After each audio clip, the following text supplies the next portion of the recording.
நேயர்களே, இன்றைக்கு தமிழ்நாட்டு அரசியல்ல ரொம்ப முக்கியமான ஒரு செய்தியை நாம் பேச கடமைப்பட்டிருக்கிறோம். 1972ஆம் ஆண்டுக்கு பிறகு ஊழல் குற்றச்சாட்டுகளை கருணாநிதியின் மீது சுமத்தி தமிழ்நாட்டில் ஒரு பெரும் புரட்சி ஏற்படுத்தி ஆரம்பித்த சில ஆண்டுகளில் மட்டுமல்லாமல் கடைசி வரைக்கும் இந்திய அரசியலில் பெரும் தாக்கத்தை ஏற்படுத்திய ஒரு கட்சி தான் அதிமுக. டாக்டர் எம்ஜிஆர் 77களில் போட்டியிடுவது முதலமைச்சர் ஆவதற்கு முன்பே திண்டுக்கல் மாயத்தேவரை நிறுத்தி ஒரு பெரிய வெற்றியை பெற்றவர். 77ல் முதலமைச்சராக ஆன பிறகும் 80லும் வெற்றி பெற்று 84ல் புரூக்ளினிலே அவர் படுத்து அதற்கு பிறகும் அவர் வெற்றி பெற்றார்.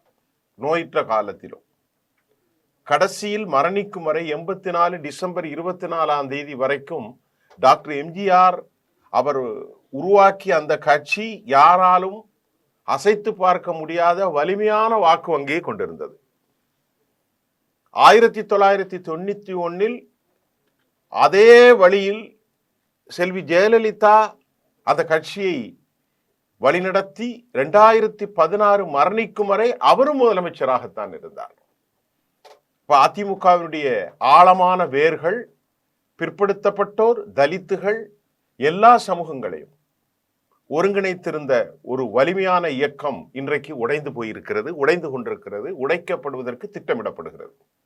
மிக முக்கியமாக பன்னீர்செல்வம் நேற்று முன்தினம் கோவையிலிருந்து ஆயுர்வேதிக் சிகிச்சை முடித்துவிட்டு அமித்ஷா டெல்லிக்கு அழைத்த காரணத்தினால் அவர் டெல்லிக்கு சென்றிருக்கிறார்.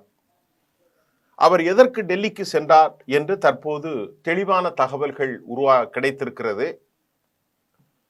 இந்த தெளிவான தகவலின் அடிப்படையில் ஆடிட்டர் குருமூர்த்தியும் அமித்ஷா பன்னீர்செல்வம் இந்த பேச்சுவார்த்தையினூடே கலந்து கொண்டு மொழியாக்கம் செய்தது மட்டுமல்ல, இந்த மூவரும் தான் ரகசியமாக பேச்சுவார்த்தை நடத்தியிருக்கிறார்கள். பன்னீர்செல்வம் எதற்காக சென்றார்? ஏற்கனவே இவரை சந்திப்பதற்கு அவர்கள் அவமானகரமான ஒரு சூழலை ஏற்படுத்தினார்கள். இது எல்லாருக்கும் தெரிந்ததுதான். மோடியை சந்திக்க அவருக்கு அனுமதி மறுக்கப்பட்டது, அமித்ஷாவையும் சந்திக்க அனுமதி மறுக்கப்பட்டது.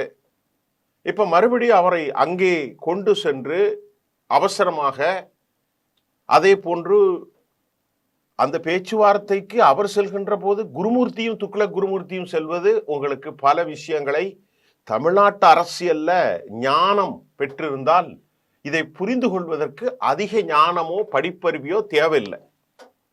அப்படி நான் என்ன சொல்ல போகிறேன் அப்படின்னு பார்க்கறேன்னா, நல்ல தெளிவா தெரிந்து கொள்ளுங்கள்.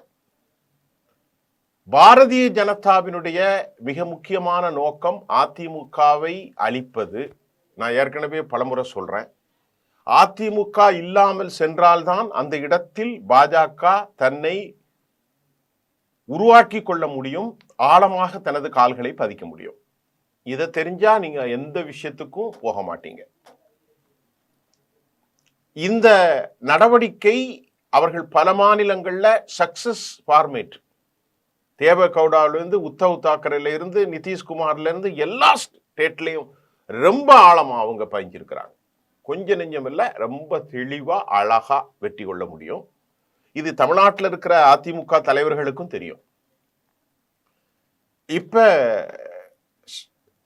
ஓபிஎஸ்ஐ தர்மயுத்தம் நடத்த யார் தூண்டி அந்த கட்சியை முதல்ல தூபம் போட்டு உடைத்தாரோ, நல்லா கவனிங்க, அழகா ஒற்றுமையா இருந்த அந்த கட்சியில எந்த சிந்தலும் இல்லை, சிதறலும் இல்லை, அழகாக சென்று கொண்டிருந்த நேரத்தில் நீ போய் நியாயம் கேளு அப்படின்னு சொல்லி யார் இந்த ஓபிஎஸ்ஐ தூபம் போட்டு தூண்டி விட்டு அவரை தர்ம யுத்தம் நடத்த சொன்னார்களோ அதே குருமூர்த்தி இப்ப டெல்லிக்கு போயிருக்காரு.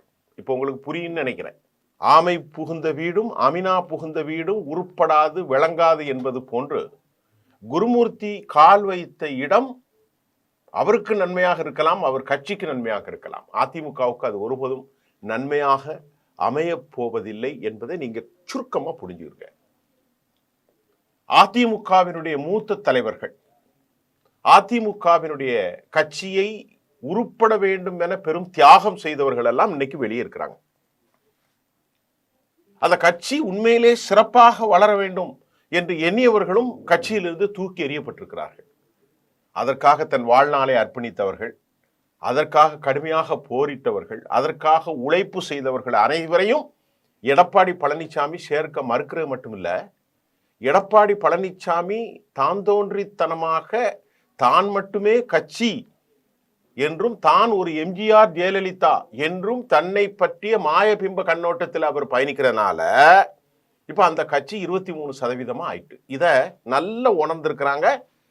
ஆனா வெளிப்படையாக அதிமுக ஒற்றுமைன்னு பாஜகவினுடைய டெல்லி தலைமை பேசுது. இது அவ்வளவு பொய். ஒரு பத்திரிகையாளனுடைய செய்தி தான் இது, வேற யாருடைய செய்தியும் அல்ல, ஒரு பத்திரிகையாளனுடைய செய்தி. இது என்னுடைய பர்சனல் செய்தி. அப்ப இந்த நேரத்தில் எடப்பாடியோடு அவர்கள் கூட்டணி அமைத்தார்கள். செங்கோட்டையன் வெளியேறி தவைக்காவில் சேர்ந்தார். மூத்த தலைவர்கள் எல்லோரும் எவ்வளவோ பேசியும் மசிய மறுக்கிறார். அமமுக ஒரு தனி கட்சியா போயிட்டு ஓபிஎஸ் இங்கும் அங்கும் பலாப்பழத்தை தூக்கி கொண்டு அலைகிறார். அதுல வெற்றியும் பெற்றார். 3.5 லட்சம் வாக்குகளை ராமநாதபுரத்தில் பெற்றார். இப்ப அதிமுக முழுமையாக காலி செய்து விடுவது என்றால் இப்பொழுது பல முனைகள்ல பிஜேபியினுடைய டெல்லி தலைமையும் தமிழ்நாட்டுடைய சூத்திரதாரியும் துக்ளக் குருமூர்த்தியும் சேர்ந்த இந்த திட்டத்தில் நேற்று அவர் போனதுல பல மர்மங்கள், ஹேசியங்கள் இருக்கிறது. அது இன்று காலையில் வெளியாகி இருக்கிறது செய்தியில. அந்த செய்தி தன்மை உண்மையா என்பதை தவிர்த்து நாம் சில உண்மையான விஷயங்களையும் சொல்ல வேண்டியிருக்கிறது. ஏனென்று சொன்னா, முதல்ல பிஜேபியினுடைய டெல்லி தலைமைக்கு எப்படின்னா, அதிமுக ஒன்றுபடக்கூடாது. இது ரொம்ப முக்கியமான ஒரு விஷயம். ஒன்றுபட்டு விட்டு ஆழமாயிடக்கூடாது. அதுக்கு ஒரு ஸ்ட்ராங் டைனமிக் லீடர்ஷிப் உருவாகி கூடாதுங்கிறதுல டெல்லி தலைமையும் மிக மிக மிக வலிமையாக ஆழமாக இருக்கிறது. குருமூர்த்தியும் ஆழமாக இருக்கிறார். RSS எல்லாருமே ஆழமான பிரிவு. அதிமுக உருப்படக்கூடாது, அதிமுக வலிமையாக கூடாது, அதிமுக சீரிய தலைமையில் மக்கள் நல இயக்கமாக மீண்டும் மாறிவிடக்கூடாது, ஜெயலலிதாவுக்கு பின்பு ஒரு ஆளுமை மிக்க தலைவராக உருவாகிவிடக் கூடாதுங்கிறதுல ரொம்ப கவனமாக காயை நகட்டி கொண்டிருந்தது. இப்பொழுது அவருடைய அடுத்த அத்தியாயம் தொடங்குது.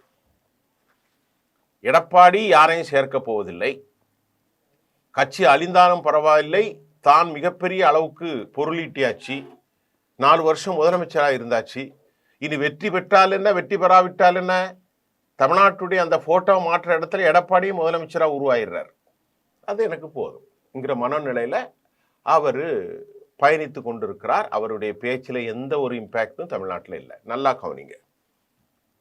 இப்ப பாஜகவினுடைய சிட்டம் எடப்பாடி தனித்து நிற்கிற போது அமமுக சில சதவீதங்களை பிரிச்சு தனியே கொண்டு போயிட்டாங்க. அப்ப 2வது முக்கியமான தலை போயிட்டு, 3வது செங்கோட்டையன் என்ன பண்ணிட்டாரு, அவர் ஒரு முக்கியமான தலைவர் கோவை மண்டலத்தில், அவரும் பிரித்து கொஞ்சம் சதவீதத்துக்கு அவர் பங்குக்கு பிரித்து கொண்டு கட்சியை விட்டு வெளியேறி தவைக்காவுக்கு போயிட்டார். இப்ப கட்சியில சேருங்க எனக்கு பதவி வேணாண்டு ஒரே ஒரு ஆளுமை 3 முறை முதலமைச்சராக இருந்த பன்னீர்செல்வம் இப்ப மறுபடி அவரு பிடிப்பதற்கு பிடி இல்லாமல் எங்கே செல்வது, யாரை ஏற்றுக்கொள்வது, யாரிடம் பேசுவது என்று தெரியாமல் மறுபடி தர்ம யுத்தத்துக்கு தூண்டிய அதே ஆமினா, அதே ஆமை, அதே துக்ளக் மறுபடி கூப்பிட்டு கொண்டு டெல்லிக்கு போகுது. இங்க வாயா உட்கார், ஒரு கட்சி ஆரம்பி, அந்த கட்சி ஆரம்பித்து எங்களோடு கூட்டணி வை, இது திட்டம் நம்பர் 1. அப்படி கூட்டணி வைக்க முடியவில்லை என்றால் வேறு வித குழப்பங்களை செய்வதற்கு ரகசிய திட்டங்கள். அது இன்று காலை டெல்லியிலிருந்து வெளியான அந்த ரிப்போர்ட்டின் படி என்ன சொல்லுதுன்னா, பழனிசாமியை நீக்குவதற்கான முயற்சி அல்லது இலையை நீக்குவதற்கான முயற்சி என்றும் டெல்லியிலிருந்து சில தகவல்கள் வந்திருக்கிறது. இப்ப பழனிசாமியை ஒரு வாத முடக்கு நிலைக்கு கொண்டு போய்விட்டால் அவர் நடக்காமல் முடங்கி போவார். அப்படி ஒரு நிலையும் டெல்லியில ஒரு திட்டம் இருக்கு. ஏன்னு சொன்னா, பிஜேபிக்கு இந்த முறை ஜெயிக்கணும்னோ ஆட்சியில் அமரணும்னோ எந்த ஒரு திட்டமும் எதுவுமே கிடையாது. பிஜேபியில நாம வரணும் ஜெயிக்கணும் அப்படிலாம் கிடையாது. எல்லாரும் சேர்ந்து நாம் ஒரு 20 தொகுதி ஜெயிச்சிடணும், அது இலக்கு.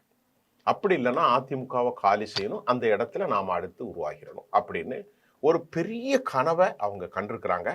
இந்த கனவின் விளைவாகத்தான் 2 செய்திகள் உங்களுக்கு உருப்படியாக நான் ஒன்று சொல்ல போகிறேன்.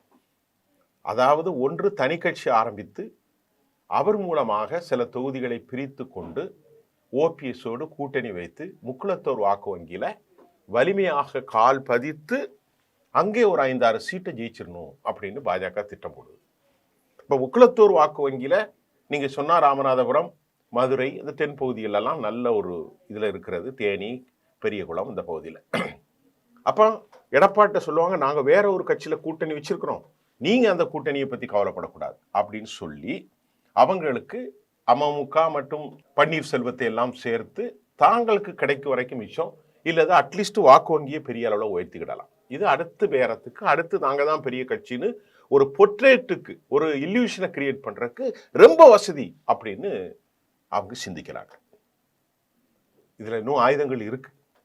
அதற்குத்தான் இப்பொழுது பழனிசாமி மிரட்டும் நோக்கத்திலும் மறுவாழ்வு கொடுப்பதற்கும் பன்னீர்செல்வத்துக்கே அங்க கொண்டு சென்றிருக்கிறாங்க. அவருக்கு இப்போ ஏற்கனவே ஆயுர்வேத ட்ரீட்மெண்ட்ல உடல் நல்ல ஃப்ரெஷ்ஷா இருக்கு. இப்போ ஒன்றுமில்லாமல் அவரத்துல இருந்து மனோஜ்குமார் போன்றவர்கள் எல்லாம் விலகி போய்விட்டார்கள், புகழேந்தி போன்றவர்கள் எல்லாம் போயிட்டாங்க, தனித்து மரமாக நிற்கிறார். செங்கோட்டையன் சென்று விட்டார், அவரை பத்தி ஏன் பேசுறீங்கன்னு நேற்று பேட்டியில ஓபிஎஸ் சொல்லிட்டாரு. அதனால செங்கோட்டையனும் போன பிறகு அப்ப எங்கே செல்வது?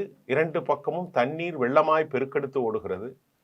நடுவுல ஒரு ஊழல் இருக்கக்கூடிய ஒரு சின்ன துரும்பு ஒண்ணுதான் இப்போ அவர் பிடித்திருக்கிற குருமூர்த்தி. நல்லா புரிந்து கொள்ளுங்கள், 2 திட்டம். ஒன்று, அதிமுகவை உடைத்து மற்றொரு கட்சியை உருவாக்கி அதோடு கூட்டணி.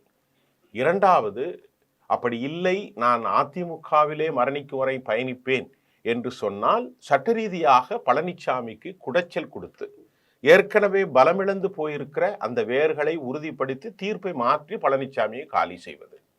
அதற்கு அவர்கள் ஆயுதமாக வைத்திருப்பதுதான் இரட்டை இலை முடக்கப்படுகிறது. அந்த முடக்கத்தில் பழனிசாமி ஒரே அடியாக வாதம் உடல் முழுவதும் பரவி நடக்க முடியாமல் நரம்பு மண்டலங்கள் பாதித்து சிதைந்து போவார். அப்போது அதிமுக மீண்டும் சிதைந்து விடும். அந்த இடத்துல நாம் கால் பதிக்கவில்லை என்றாலும் இந்த நேரத்தில் அடுத்த தேர்தல்களில் கால் பதிக்க முடியும் என்ற நப்பாசையும் பெரும் திட்டமும் தான் இங்கிருந்து ஒரு குருமூர்த்தி அழைப்பிற்கும் இவர் சென்றிருப்பதற்கும் அமித்ஷாவோடு பேசிய ஒரு குறுகிய நேர பேச்சுக்களின் சாராம்சம். இதுக்கு அவங்க கையில் எடுத்திருக்கிறது பழனிசாமிக்கு தொந்தரவு கொடுப்பதற்கு தங்கமணி மற்றும் வேலுமணி போன்றவர்கள் பச்சை கொடி காட்டியிருப்பதாகவும் டெல்லியிலிருந்து தற்போது வந்திருக்கிறது. ஒரு பெரிய சிக்கல் வரப்போகிறது. ஜனவரி, பிப்ரவரி 2 மாதம் தான் இருக்கிறது. இதற்குள் தமிழ்நாட்டு அரசியலில் ஒரு பெரும் மாற்றத்தை நீங்கள் எதிர்பார்த்திருங்கள். அப்போது நான் கணித்த இந்த கணிப்பு குறித்து உங்களுடைய பதிவுகளையும் நான் எதிர்பார்க்கிறேன். நன்றி.